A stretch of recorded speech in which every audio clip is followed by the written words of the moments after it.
Welcome to the Bogart Effect, a wealthy wisdom podcast. Please see important disclosure information at the end of the presentation. Well, and to that same point, you don't have to be a certain age to have long-term care needs. And I think that's one of the first misconceptions I see all the time is you can be in your 20s and qualify for what would be by definition long-term care needs. My brother-in-law recently unfortunately had to have surgery, and by definition, his recovery would have categorically put him into what would be defined as long-term care because he wasn't able to feed himself. He wasn't able to go to the bathroom by himself.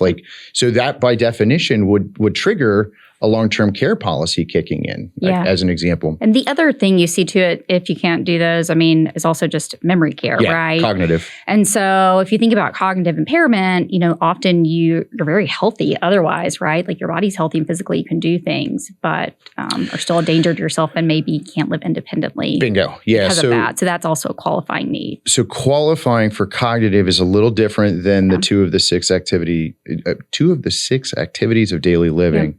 Cognitive, like you said, it's the definition is you're at risk to yourself or to others. And that's one where I think another misconception, like if you have family history of Alzheimer's as an example, or just overall memory care issues, that needs to be built into a financial plan. Absolutely. And it's simply because, as you already identified, you could be extremely physically healthy, but mentally unable to care for yourself.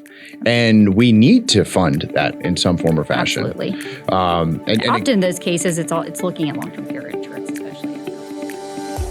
The previous presentation by Bogart Wealth was intended for general information purposes only. No portion of the presentation serves as the receipt of or as a substitute for personalized investment advice from Bogart Wealth or any other investment professional of your choosing. Different types of investments involve varying degrees of risk, and it should not be assumed that future performance of any specific investment or investment strategy or any other non-investment related or planning services, discussion, or content will be profitable, be suitable for your portfolio or individual situation, or prove successful. Neither Bogart Wealth's investment advisor registration status nor any amount of prior experience or success should be construed that a certain level of results or satisfaction will be achieved if Bogart Wealth is engaged or continues to be engaged to provide investment advisory services. Bogart Wealth is neither a law firm nor accounting firm, and no portion of its services shall be construed as legal or accounting advice. No portion of the podcast content should be construed by a client or prospective client